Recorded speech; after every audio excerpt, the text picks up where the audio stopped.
السلام عليكم ورحمة الله وبركاته. وعليكم السلام ورحمة الله وبركاته. نحمده ونستعينه ونستغفره ونؤمن به ونتوكل عليه ونعوذ بالله من شرور أنفسنا ومن سيئات أعمالنا. من يهده الله فلا مضل له ومن يضلله فلا هادي له. ونشهد أن لا إله إلا الله وحده لا شريك له. ونشهد أن سيدنا وسندنا وحبيبنا وطبيبنا وطبيب قلوبنا وطبيب ربنا ومولانا محمدا عبد الله ورسوله الذي أرسله بالحق بشيرا ونذيرا وداعيا إلى الله بإذنه وسراجا وقمرا منيرا. أما بعد فأعوذ بالله من الشيطان الرجيم. بسم الله الرحمن الرحيم. لا يستوي أصحاب النار وأصحاب الجنة. أصحاب الجنة هم الفائزون. وقال تعالى: يا أيها الذين آمنوا اتقوا الله وكونوا مع الصادقين. وقال تعالى: يا أيها الذين آمنوا اتقوا الله حق تقاته ولا تموتن إلا وأنتم مسلمون. وقال تعالى: إن الله وملائكته يصلون على النبي يا أيها الذين آمنوا صلوا عليه وسلموا تسليما. اللهم صل على سيدنا مولانا محمد وعلى آل سيدنا مولانا محمد। বিশ্ব ভুবনে যাহা কিছু আছে সকলেই মানিল তাহার প্রভুকে।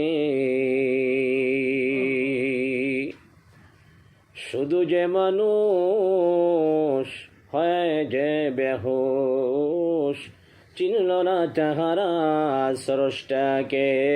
আল্লাহুম্মা সাল্লি আলা সাইয়্যিদিনা মাওলানা মুহাম্মদ وعلى آل سيدنا مولانا محمد. بلغ العلا بكماله كشف الدجى بجماله حسنت جميع خصاله صلوا عليه وآله. मुझे कुछ मिले या ना मिले मुहम्मद मिले यानी वो शय जिसे अल्लाह मिले। बलगल उला बिकमालिही कशफत दुजा बिजमालिही हसनत जमीउ खिसालिही सल्लु अलैहि व आलिही।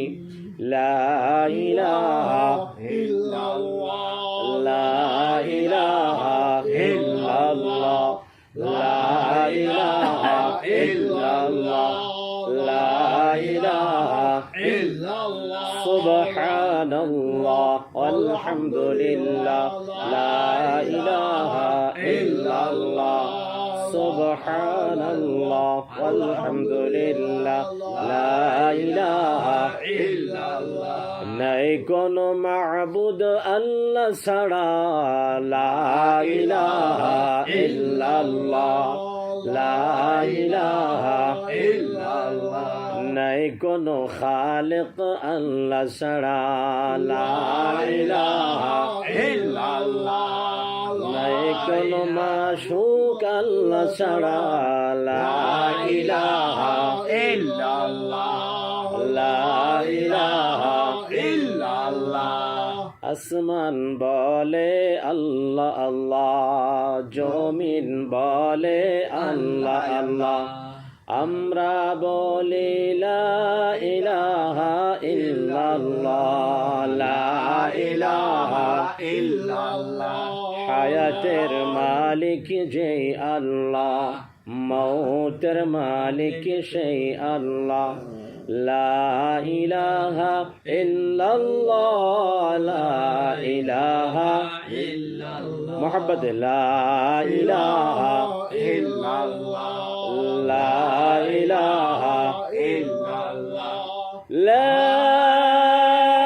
ইলাহা ইল্লাল্লাহ মুহাম্মাদুর রাসূলুল্লাহ সাল্লাল্লাহু আলাইহি ওয়াসাল্লাম। আলহামদুলিল্লাহ, আল্লাহ রাব্বুল আলামিনের দরবারে লাখ কোটি শুকরিয়া আদায় করি যে মহান আল্লাহ সুবহানাহু ওয়া তাআলা আমাকে আপনাকে পবিত্র রজব মাসের চাঁদে আল্লাহ রাব্বুল আলামিন যার হাবিবকে রজবের 27 অর্থাৎ 26 তারিখ দিবাগত রাত 27 রজনী 27 রজবে আল্লাহ রাব্বুল আলামিন তার হাবিব আমাদের প্রিয় নবী হযরত মুহাম্মদ মুস্তাফা সাল্লাল্লাহু আলাইহি ওয়াসাল্লামকে ঊর্ধ্বগমন করালেন, জান্নাত জাহান্নাম দেখাইলেন, সমস্ত নবীদের সর্দার বানাইয়া, নেতা বানাইয়া, ইমাম বানাইয়া নামাজ পড়াইলেন, ইমামতি করলেন যে নবী, এবং সর্বশেষ এই উম্মতে মুহাম্মাদির জন্য আল্লাহ রাব্বুল আলামিনের কাছ থেকে 5 ওয়াক্ত নামাজ আমাদের জন্য আনলেন। সেই নবী মুহাম্মদ রাসূলুল্লাহ সাল্লাল্লাহু আলাইহি ওয়াসাল্লামের এই মিরাজের মাস রজব মাসে আল্লাহ রাব্বুল আলামিন আমাকে আপনাকে কোরআন এবং হাদিসের আলোচনা শোনার জন্য একত্রিত করেছেন। যে মহান আল্লাহ রাব্বুল আলামিন আমাকে আপনাকে তৌফিক দিলেন, সে মহান আল্লাহ রাব্বুল আলামিনের দরবারে আমরা সকলে শুকরিয়া আদায় করি, সকলে বলি আলহামদুলিল্লাহ। রব্বানা লাকাল হামদ হামদান কাসীরান তাইয়িবান মুবারাকান ফীহি ইয়া রাব্বি লাকাল হামদ কামা ইয়ানবাগি লিজালালি ওয়াজহিক ওয়া আযীমি সুলতানিক। আলহামদুলিল্লাহ, আমরা মহান রব্বে কারীমের দরবারে সামান্য কিছু শুকরিয়া আদায় করে নিলাম। এখানে শুকরিয়া আদায় করে শেষ নাই। পৃথিবী যতদিন থাকবে, আসমান জমিন যতদিন থাকবে, এই পৃথিবীতে যতদিন মানুষ থাকবে, মাখলুকাত থাকবে, আল্লাহ রাব্বুল আলামিনের প্রশংসা সকলে, তাসবিহ জিকির সকলেই করবে, ঠিক কিনা? এই সামান্য শুকরিয়া আদায় করার ফজিলত অনেক রয়েছে। কারণ হাদিসের মধ্যে এসেছে আল্লাহ রাব্বুল আলামিনের হাবিব বলেন, যারা একবার দিল থেকে মন থেকে আল্লাহ রাব্বুল আলামিনের প্রশংসা করবে, আলহামদুলিল্লাহ বলবে, আল্লাহ রাব্বুল আলামিন তার পিছনের সমস্ত গুনাহ মাফ করে দিবেন। সুবহানাল্লাহ। জিকিরের মজলিসে, দোয়ার মজলিসে, কোরআনের আলোচনার মজলিসে আল্লাহ রাব্বুল আলামিন আমাকে আপনাকে এনেছেন। আল্লাহর নবীর জবানের মিশ্রিত হাদিস, নবীজি বলেছেন যেখানে কোরআন এবং হাদিসের আলোচনা হয় ওই জায়গাটা জান্নাতের বাগান হয়ে যায়। সুবহানাল্লাহ। আল্লাহ রাব্বুল আলামিনের হাবিব বলেন, ও আমার সাহাবা ইকরামরা, তোমরা দুনিয়ার মধ্যে জান্নাতের বাগিচায় বেশি বেশি বিচরণ করো, যাতায়াত করো। সাহাবা আজমাইন আরজ করলেন, ইয়া রাসূলুল্লাহ, ইয়া হাবিবাল্লাহ, দুনিয়ার মধ্যে জান্নাতের বাগান কোনটা? দুনিয়ার মধ্যে জান্নাতের বাগিচা কোনটা? আল্লাহ রাব্বুল আলামিনের হাবিব বলেন, যেখানে কোরআন এবং হাদিসের আলোচনা হয়, কোরআন এবং হাদিসের মজলিস হয়, কোরআন এবং হাদিসের আলোচনা হয়, আল্লাহ এবং আল্লাহ রসুলের কথা হয়, ওই জায়গাটা কি হয়ে যায়? জান্নাতের বাগিচা হয়ে যায়। সুবহানাল্লাহ। নবীজি বললেন, তোমরা এখানেই দুনিয়ার মধ্যে জান্নাতের বাগিচা খুঁজে পাবে। সুতরাং তোমরা কোরআন এবং হাদিসের মজলিসে বেশি বেশি সময় ব্যয় করবে। সুবহানাল্লাহ। আল্লাহ রাব্বুল আলামিনের হাবিব বলেন, জাদ্দিদু ঈমানাকুম কিলা ইয়া রাসূলুল্লাহ ওয়া কাইফা নুজাদ্দিদু ঈমানানা قال أكثروا من قول لا إله إلا الله সবাই বলি লা ইলাহা ইল্লাল্লাহ লা ইলাহা ইল্লাল্লাহ লা ইলাহা ইল্লাল্লাহ মুহাম্মাদুর রাসূলুল্লাহ সাল্লাল্লাহু আলাইহি ওয়াসাল্লাম। হাদিস খানা বর্ণনা করেন হযরত আবু হুরায়রা রাদিয়াল্লাহু তাআলা আনহু বলেন, নবীজি সাল্লাল্লাহু আলাইহি ওয়াসাল্লাম ইরশাদ করেন, তোমরা তোমাদের ঈমানকে নবায়ন করো, তরুতাজা করো, মজবুত করো। সাহাবা আজমাল্লাহ আরজ করলেন, ইয়া রাসূলুল্লাহ, ইয়া হাবিবাল্লাহ, আমরা আমাদের ঈমানকে কেমনে নবায়ন করব, তরুতাজা করব? নবীজি বললেন, ক্বালা লা ইলাহা ইল্লাল্লাহ, তোমরা বেশি বেশি বলো লা ইলাহা ইল্লাল্লাহ, লা ইলাহা ইল্লাল্লাহ। নাই কোনো মাবুদ আল্লাহ ছাড়া, আল্লাহ ছাড়া কোনো আইন দাতা নাই, বিধান দাতা নাই, রিজিক দাতা নাই, হায়াত দাতা নাই, মৃত্যু দাতা নাই। সব কিছুর মালিক একমাত্র কেবলমাত্র আল্লাহ রাব্বুল আলামিন। ঠিক কিনা? ঠিক। আল্লাহ রাব্বুল আলামিন তাই আমাকে আপনাকে রব্বে করিম ইবাদত করার সুযোগ দিয়েছেন, আল্লাহর শুকরিয়া আদায় করার মতো সুযোগ দিয়েছেন। আল্লাহ রাব্বুল আলামিন 3.5 হাত বডি দিয়েছেন। আল্লাহ রাব্বুল আলামিন আমাকে আপনাকে শুধু এই দুনিয়ার কাজকর্ম করার জন্য পাঠান নাই। আল্লাহ রাব্বুল আলামিন শুধু কেবলমাত্র একমাত্র আমাকে আপনাকে ইবাদত করার জন্য পাঠিয়েছে, আর কোনো উদ্দেশ্য নয়। ঠিক কিনা? আল্লাহ রাব্বুল আলামিন বলেন, আমার বান্দা, আমার বান্দিরা আমার গোলামি করবে, আমার ইবাদত করবে, আমার দাসত্ব করবে, আর ইবাদত করে করে আমার বান্দা বান্দিরা আমার জান্নাতে যখন আসবে, আমি আল্লাহ রাব্বুল আলামিন খুশি হয়ে যাব। খুশি হয়ে আমি আল্লাহ রাব্বুল আলামিন তাদেরকে সরাসরি দেখা দিব। সুবহানাল্লাহ। আল্লাহ নবী বলেন, দুনিয়ার মধ্যে আকাশের পূর্ণিমার চাঁদ যেমন স্পষ্ট দেখা যায়, তারপরও চাঁদের ভিতরে কালিমা দেখা যায়, অন্ধকার দেখা যায়, কিন্তু আল্লাহ রাব্বুল আলামিনকে যারা দেখবে, যারা জান্নাতি মানুষ হবে, তারা এই আকাশের পূর্ণিমার চাঁদের চাইতো উজ্জ্বলভাবে, সুন্দরভাবে, স্পষ্টভাবে আল্লাহ রাব্বুল আলামিনকে ক্লিয়ারভাবে জান্নাতীরা দেখতে পাবে। সুবহানাল্লাহ। এই জন্য আমরা জান্নাতি রব্বুল আলামিন বলেন, তোমরা যখন জান্নাতে যাবে, আমি আল্লাহ রাব্বুল আলামিনের সঙ্গে দেখা হয়ে যাবে, তোমাদের দিলটা ভরে যাবে, মনটা ভরে যাবে, তোমরা জান্নাত পাবে। তোমাদেরকে আমি আল্লাহ রাব্বুল আলামিন যে ওয়াদা করেছিলাম সব কিছু পেয়েছো কিনা? সাহাবা তখন আল্লাহ রাব্বুল আলামিনের জান্নাতি মেহমানরা, জান্নাতি বান্দারা বলবে, আল্লাহ সব কিছু পেয়েছি। আল্লাহ রাব্বুল আলামিন বলবেন, না না, তোমরা সব কিছু পাও নাই, এখনো আসল জিনিস বাকি রয়েছে।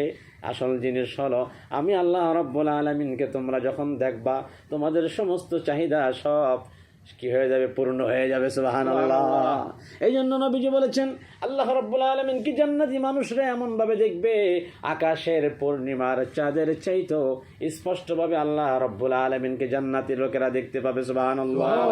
আল্লাহ রাব্বুল আলামিন আমাকে আপনাকে ওই জান্নাতে যেন আল্লাহ তাআলা জায়গা করে দেন, যেন আমরা আল্লাহ রাব্বুল আলামিনকে দেখতে পারি। আল্লাহ তুমি কবুল করো, সকলে বলে আমিন। আমিন। এই জন্য আল্লাহ রাব্বুল আলামিন তার কোরআনুল কারীমের মধ্যে সূরা হাশরের মধ্যে বলে দিয়েছেন, আমার শ্রদ্ধেয় হুজুর মুরব্বী হুজুর কোরআন তেলাওয়াত করেছেন, সূরা হাশরের যে আয়াত তেলাওয়াত করেছেন, আয়াতের অর্থ হচ্ছে, আল্লাহ রাব্বুল আলামিন বলেন, লা ইয়াস্তাউই আসহাবুন নারি ওয়া আসহাবুল জান্নাহ, আসহাবুল জান্নাতি হুমুল ফাইজুন। আল্লাহ রাব্বুল আলামিন বলেন, যারা জান্নাতি এবং যারা জাহান্নামী তারা কখনো সমান হতে পারে না। পারে কি? জি না। যারা জান্নাতি এবং যারা জাহান্নামী তারা কখনো সমান হতে পারে না। আল্লাহ রাব্বুল আলামিন বলেন আসহাবুল জান্নাহ, আর যারা জান্নাতবাসী হবে, যারা জান্নাতি লোক হবে, যারা জান্নাতে যাবে, হুমুল ফাইজুন, আর ওই সমস্ত ব্যক্তিরাই সফল কাম হয়েছে। সুবহানাল্লাহ। যারা জান্নাতে যাবে তাহারাই কি সফল কাম, আর যারা জাহান্নামে যাবে তাদের জন্য দুঃখের কোনো, শাস্তির কোনো সীমা থাকবে না। নাউজুবিল্লাহ। আল্লাহ রাব্বুল আলামিন আমাকে আপনাকে জান্নাতি মানুষ হিসেবে কবুল আর মঞ্জুর করুক। সকলে বলে আমিন। আমরা এখানে এসেছি কোরআনের কথা শুনবো, হাদিসের কথা শুনবো। আল্লাহ রাব্বুল আলামিন তার কালামুল্লাহ শরীফের মধ্যে বলেন, ইমানদারদেরকে ডাক দিয়ে বলেছেন, এখানে ইহুদি খ্রিস্টান নাছাড়া বৌদ্ধ এদেরকে আল্লাহ তাআলা ডাক দিয়ে বলেন নাই। আল্লাহ রাব্বুল আলামিন বলেন, ইয়া আইয়ুহাল্লাযীনা آمنوا اتقوا الله حق تقاته ولا تموتن إلا وأنتم মুসলিমুন। আল্লাহু আকবার। আল্লাহ রাব্বুল আলামিন ঈমানদারদেরকে ডাক দিয়ে বলেছেন, তাহলে বুঝতে হবে ঈমান আনলেই কিন্তু জান্নাতে যাওয়া যায় না, ঈমান আনলেই কিন্তু সফলতা অর্জন করা যায় না। ঈমান আনার পরে অনেক কাজ বাকি থাকে, ঠিক কিনা বলেন? আল্লাহ তাআলা তাহলে ডাক দিলেন কেন ঈমানদারদেরকে? আল্লাহ রাব্বুল আলামিন কোরআনুল কারীমের মধ্যে বিভিন্ন জায়গায় ডাক দিলেন, হে ঈমানদারেরা, তোমরা ঈমান আনার পরে নামাজ কায়েম করবে, তোমরা ঈমান আনার পরে আমি আল্লাহ তাআলাকে বেশি বেশি ভয় করবে, তোমরা ঈমান আনার পরে তোমরা কি করবে? জান্নাতের পথে চলবে, জাহান্নামের পথ ছেড়ে দিবে, আমি আল্লাহ রাব্বুল আলামিনকে পাওয়ার জন্য নেক আমল করবে।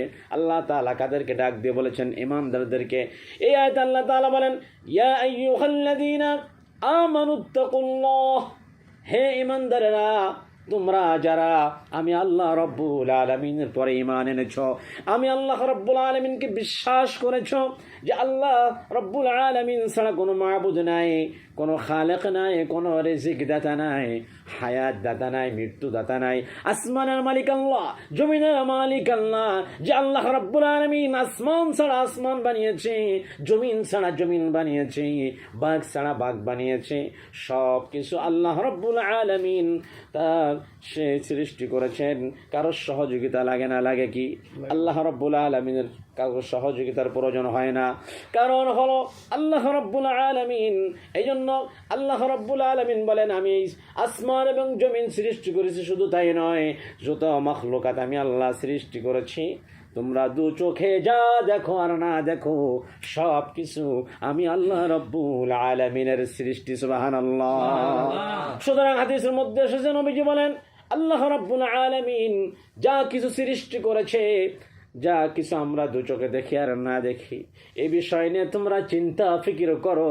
আল্লাহ রাব্বুল আলামিনের হাবিব বলেন যে আল্লাহ তাআলা এইটা কেন করেছে, ওটা কেন করে নাই, এইটা কেন করে নাই, এইটা করলে ভালো হতো, এটা কেন করেছে, এই কথায় তোমরা তর্ক বিতর্ক লিপ্ত হয় না।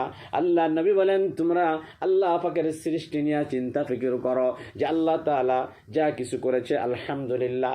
আল্লাহ রাব্বুল আলামিন যা কিছু সৃষ্টি করেছে বলো আলহামদুলিল্লাহ। আল্লাহ কেন এটা করেছে, এটা কেন করে নাই, এটা করলে ভালো হতো, এটা করলে খারাপ হতো, এই ধরনের কোনো প্রশ্ন তোমরা করবে না। আল্লাহ তাআলা বলেন, তোমরা আমার সৃষ্টি বিষয় নিয়ে কোনো তর্ক বিতর্ক করো না, আমি যা কিছু সৃষ্টি করেছি এই বিষয় নিয়ে তোমরা চিন্তা ফিকির করো। সুবহানাল্লাহ। এই জন্য হাদিসের মধ্যে এসেছে, আল্লাহ রাব্বুল আলামিনের সৃষ্টি নিয়ে যারা সামান্য সময় চিন্তা ফিকির করবে যে আল্লাহ রাব্বুল আলামিন আসমানটাকে কত সুন্দর করে বানিয়েছে, শুধু তাই নয়, তাতে চন্দ্র সূর্য নক্ষত্র দিয়ে কত সুন্দর করে আল্লাহ সাজিয়ে রেখেছে। আল্লাহু আকবার। জমিনটাকে বিছানা স্বরূপ বিছাই দিয়েছে, সাজিয়ে দিয়েছে, শুধু বিছানা স্বরূপ সুন্দরভাবে সাজিয়ে দেন নাই, এর থেকে, এই মাটির থেকে, জমিন থেকে আল্লাহ রাব্বুল আলামিন মানুষের এবং পশু পাখিরও রিজিকের ব্যবস্থা আল্লাহ রাব্বুল আলামিন এই জমিন ভিতরে কি করে তৈরি করে দিয়েছে। কিন্তু মূলত রিজিকের ফয়সালা কোত্থেকে হয় বলেন তো? আল্লাহর আসমান থেকে রিজিকের ফয়সালা হয়। আল্লাহ রাব্বুল আলামিন বলেছেন, তোমরা জমিন থেকে রিজিকের অনুসন্ধান করবে, আমি আল্লাহ রাব্বুল আলামিন আসমান থেকে তোমাদের রিজিকের ফয়সালা করে দেব। সুবহানাল্লাহ। সুতরাং রিজিকের মালিক কে? আল্লাহ। হায়াতের মালিক কে? আল্লাহ। মৌতের মালিক আল্লাহ। সব কিছুর মালিক আল্লাহ। আল্লাহ রাব্বুল আলামিন বলেন, হে বান্দা, আমি যখন সব কিছুর মালিক হলাম, এই মালিকের গোলামি তোরা করবি। এ আমার বান্দারা, তোরা যখন আমাকে ডাক দিবি, আল্লাহ তাআলা বলেন, ফাযকুরুনি আযকুরকুম ওয়াশকুরুলি ওয়ালা তাকফুরুন। এই আয়াতের ভিতরে আল্লাহ তাআলা আমাদেরকে 4টি বিষয় বুঝিয়ে দিয়েছেন। কয়টি বিষয়? 4টি বিষয় বোঝাই দিলেন। ফাযকুরুনি, আল্লাহ বলেন, হে আমার বান্দা বান্দিরা, আমাকে ডাকো। আযকুরকুম, আমাকে ডাকলে আমি আল্লাহ রাব্বুল আলামিন তোমাদের ডাকে সাড়া দেব। সুবহানাল্লাহ। তোমরা যদি আমাকে স্মরণ করো, কে বলতেছেন? আল্লাহ তাআলা বলতেছেন, তোমরা যদি আমাকে স্মরণ করো, আমি আল্লাহ রাব্বুল আলামিন তোমাকে স্মরণ করব। সুবহানাল্লাহ। আল্লাহ নবী বলেন, কেউ যদি আল্লাহ রাব্বুল আলামিনকে একবার আল্লাহ বলে ডাক দেয়, আল্লাহ রাব্বুল আলামিন খুশি হয়ে তার ডাকে 70 থেকে 72 বার তার ডাকে সাড়া দিয়ে থাকে। সুবহানাল্লাহ। এই জন্য আয়াতটার ভিতরে আমাদেরকে 4টি বিষয় আল্লাহ তাআলা শিক্ষা দিলেন। কয়টি বিষয়? 4টি বিষয়। জুমার দিনে খতিব সাহেবরা সানি খুতবা অর্থাৎ শেষ খুতবার ভিতরে বলে থাকেন, ফাযকুরুনি আযকুরকুম ওয়াশকুরুলি ওয়ালা তাকফুরুন। আল্লাহ রাব্বুল আলামিন বলেন, ফাযকুরুনি, আমাকে স্মরণ করো, আমাকে ডাকো। আযকুরকুম, আমি আল্লাহ রাব্বুল আলামিন তোমাকে স্মরণ করব। সুবহানাল্লাহ। আমরা যদি আল্লাহকে স্মরণ করি, আল্লাহ আমাদেরকে স্মরণ করবে, ঠিক কিনা? আমরা চাই কি চাই না যে আল্লাহ তাআলা আমাদেরকে স্মরণ করুক? আল্লাহ তাআলা আমাদেরকে স্মরণ করুক। এটা প্রথমে বলা হয়েছে ফাযকুরুনি। 2টি বিষয় রয়েছে, ফাযকুরুনি আযকুরকুম, আমাকে ডাকো, আমি আল্লাহ তোমাদের ডাকে সাড়া দিব। আশকুরুলি, আর আমার শুকরিয়া আদায় করো। ওয়ালা তাকফুরুন, কুফরি করো না। সুবহানাল্লাহ। তাহলে এই আয়াতটার ভিতরে আমরা কয়টা বিষয় জানতে পারলাম? 4টি বিষয়। 1 নম্বর হলো ফাযকুরুনি, আল্লাহ বলছে আমাকে স্মরণ করো। আযকুরকুম, আমি আল্লাহ তোমাকে স্মরণ করব। সুবহানাল্লাহ। ওয়াশকুরুলি, 3 নম্বর হলো আশকুরুলি, আমার শুকরিয়া আদায় করো। 4 নম্বর হলো ওয়ালা তাকফুরুন, তোমরা কুফরি করো না। কুফরি করলে কোথায় যাবে? জাহান্নামে যাবে। আমার বাণীকে অস্বীকার করলে, আমার বন্ধুকে অস্বীকার করলে, আমার কুরআনুল কারীমের কোন আয়াতকে, কোন হরফকে, কোন একটি শব্দ বা কোন একটা হরফকে কেউ যদি সরাসরি অস্বীকার করে, অমান্য করে, তাহলে তার ঈমান চলে যাবে। নাউজুবিল্লাহ। আর ঈমান চলে গেলে কি হবে? জাহান্নামে যাওয়ার জন্য সহজ হবে রাস্তা। নাউজুবিল্লাহ। সুতরাং আল্লাহ তাআলা এর ভিতর আমাদেরকে বুঝাই দিলেন, আমাকে ডাকো, আমি আল্লাহ তোমাদেরকে ডাকবো। আশকুরুলি, আমার শুকরিয়া আদায় করো। আলা তাকফুরুন, আমার কুফরি, তোমরা আমার সাথে কাউকে শরীক সাব্যস্ত করো না, আমার নেয়ামতের অস্বীকার করো না, আমার কোন আয়াতকে অস্বীকার করো না। আল্লাহ রাব্বুল আলামিন বোঝাতে চাইলেন, কি বোঝাতে চাইলেন? আল্লাহ রাব্বুল আলামিন চান না আমার কোন বান্দা জাহান্নামে যাক। আল্লাহ রাব্বুল আলামিন দয়ার আল্লাহ, মায়ার আল্লাহ, তিনি চান না আমার কোন বান্দা বান্দি জাহান্নামে যাক।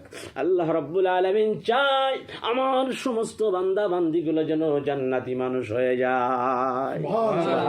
কারণ আল্লাহ তাআলা আমাদেরকে এত ভালোবাসেন, এই পৃথিবীতে আমাদের হায়াত কম দিলেন, আখিরি নবীর আখিরি জামানার পয়গম্বর জনাবে মুহাম্মদুর রাসূলুল্লাহ সাল্লাল্লাহু আলাইহি ওয়াসাল্লামের উম্মত হিসেবে কবুল করেছেন, এত ভালোবেসেছেন। আল্লাহ তাআলা আমাদের হায়াত এত কম দিয়েছেন কেন? আল্লাহ বড় ভালোবেসে, দয়া করে, মায়া করে, ইহসান করে আমাকে আপনাকে বানিয়েছে, মানুষ বানিয়েছে।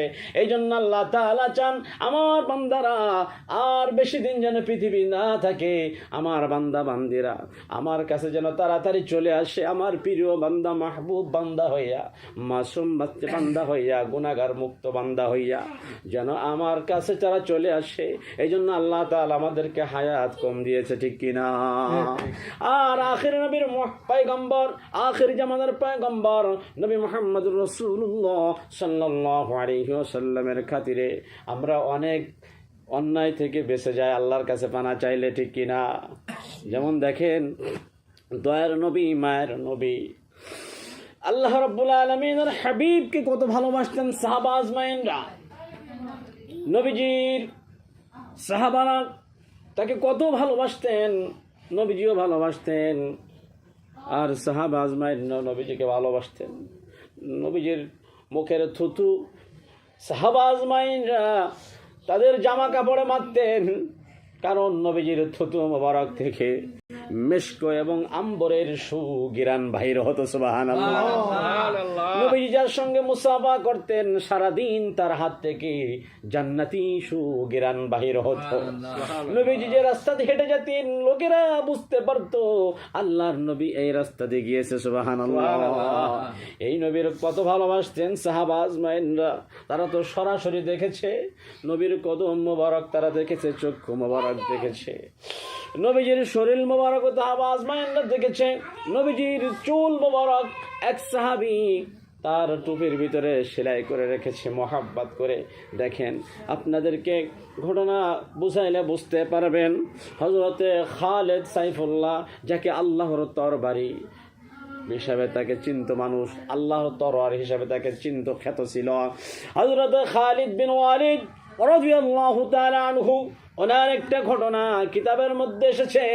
হযরতে খালিদ বিন ওয়ালিদ রাদিয়াল্লাহু তাআলা আনহু উনি যখন কোন যুদ্ধে যেতেন, ওনার নিজের টুপি, উনি নিজের যে টুপিটা, ক্যাপটা সব সময় প্রতিটা যুদ্ধে যাওয়ার সময় নিজ হাতে উনি ওনার টুপিটা মাথায় দিয়া যুদ্ধে গমন করতেন। সুবহানাল্লাহ।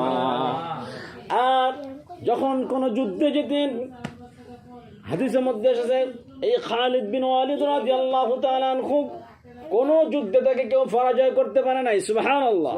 প্রত্যেকটা যুদ্ধে তিনি বিজয় লাভ করেছেন। কি জন্য লাভ করেছেন? দেখেন নবীর মুহাব্বত, কত ভালোবাসা তার অন্তরে ছিল। এই খালিদ বিন ওয়ালিদ রাদিয়াল্লাহু তাআলা আনহু উনি ইয়ারমুকের যুদ্ধে, কোন যুদ্ধে? ইয়ারমুকের যুদ্ধে যখন রওনা দিলেন, যুদ্ধের ময়দান উত্তপ্ত হয়ে গেল, যুদ্ধের দামামা বেজে গেল, যুদ্ধ আরম্ভ হয়ে গেল। এমন সময় এই খালিদ বিন ওয়ালিদের মাথার টুপিটা কোথায় যেন পড়ে গেল। পড়ে যাওয়ার পরে হযরতে খালিদ বিন ওয়ালিদ রাদিয়াল্লাহু তাআলা আনহু ওনার টুপি খোঁজা আরম্ভ করে দিয়েছেন, কারণ টুপির ভিতরে কি আছে সামনে আসেন আমরা শুনবো। আল্লাহ রাব্বুল আলামিনের এই বান্দা খালিদ বিন ওয়ালিদ রাদিয়াল্লাহু তাআলা আনহু ওনার মাথার টুপিটা কোথায় যেন পড়ে গেল, আর উনি খোঁজা আরম্ভ করে দিলেন, খোঁজ করতে লাগলেন। পাশের সৈন্যরা বলে, ভাই যুদ্ধ তো শুরু হয়ে গেল, আমরা তো প্রায় মৃত্যু সজ্জায়, আমরা হয়তো মারাও যাইতে পারে, আপনি কেন যুদ্ধ থামাই দিলেন? খালিদ বিন ওয়ালিদ বলেন, রাখো, যুদ্ধ পরে করব, আমি আগে আমার টুপিটা গ্রহণ করে নি, আমি আগে আমার টুপিটা খোঁজ করে নি। তোমরা জানো না আমার টুপির ভিতরে কি রয়েছে। এই টুপি যদি হারায় যায়, এই টুপি যদি আমি না পাই, আমি যুদ্ধ পরাজয় লাভ করব, বিজয় লাভ করতে পারবো না। সুবহানাল্লাহ। হযরত খালিদ বিন ওয়ালিদ কিছু সময় খোঁজাখুঁজির পরে তার টুপিটা যখন হাতে পেয়ে গেল, সুবহানাল্লাহ, আর বললেন, এই টুপি ছাড়া আমি কিছুই না, এই টুপি যদি না পাই যুদ্ধ আমি পরাজয় লাভ করব, বিজয় লাভ করতে পারবো না। সুতরাং আমি টুপিটা আগে খোঁজ করি। যখন খুঁজতে খুঁজতে টুপিটা পেয়ে গেল, মাথায় ধারণ করলেন। এবার বললেন, ও আমার সাথী ভাইরা, তোমরা শুনে নাও এই টুপির ভিতরে কি গুণ রয়েছে, এই টুপির ভিতরে কি শক্তি রয়েছে। আল্লাহু আকবার। এই টুপির ভিতরে কি শক্তি রয়েছে জানো না তোমরা? এই টুপির ভিতরে আমার দয়ার নবী, মায়ের নবী, বিশ্ব নবী রাহমাতাল লিল আলামিনের চুল মুবারক রয়েছে। এই চুল মুবারক রাখার কারণে আমি প্রতিটা যুদ্ধেই জয়লাভ করি, আমাকে কেউ পরাজয় করতে পারে না। আল্লাহু আকবার। ইয়ারমুকের যুদ্ধে যখন এরকম শুরু হয়ে গেল, টুপিটা যখন হারায় যাওয়ার পর খুঁজে পেল, আর বলল, আমার সাথী ভাইরা শুনে রাখো, এই টুপি ছাড়া আমার কোনো কেরামতি নাই, এই টুপি ছাড়া আমার কোনো লাভ নাই। আল্লাহ তাআলা এই টুপির ভিতরে এমন বরকত দিয়েছে, এই টুপি আমার মাথায় যত সময় থাকবে আমি প্রত্যেকটা যুদ্ধ এরকম জয়লাভ করব, পরাজয় কেউ করতে পারবে না। হযরত খালিদ বিন ওয়ালিদ রাদিয়াল্লাহু তাআলা আনহু বলেন, ও আমার সাথী ভাইরা তোমরা শুনে রাখো, আল্লাহর নবী একটা উমরা করার জন্য যখন উনি মাথার চুল কাটালেন, সুবহানাল্লাহ, নবীজির চুল মোবারক যখন কাটালেন, আর আমরা সাথী ভাইরা, আমরা সাহাবারা, আমরা সকলে তাড়াহুড়ো করলাম, প্রতিযোগিতা করলাম কে আল্লাহর নবীর চুল মোবারক ধারণ করতে পারে হাতে, সুবহানাল্লাহ। হযরত খালিদ বিন ওয়ালিদ বলে, আল্লাহ রাব্বুল আলামিন আমাকে তৌফিক দিলেন, সুযোগ করে দিলেন, আমিও বিশ্ব নবী, দয়ার নবী, মায়ের নবীর কিছু চুল মোবারক আমি হাতে ধারণ করেছি, সুবহানাল্লাহ। তোমরা শোনো আমার সাথী ভাইরা, কেন আমি প্রতিটা যুদ্ধই পরাজয় লাভ করি না, জয় লাভ করি, বিজয় লাভ করি কেন? শুনে নাও আমার সাথী ভাইরা, আমি নবীজির ওই চুল মোবারক যা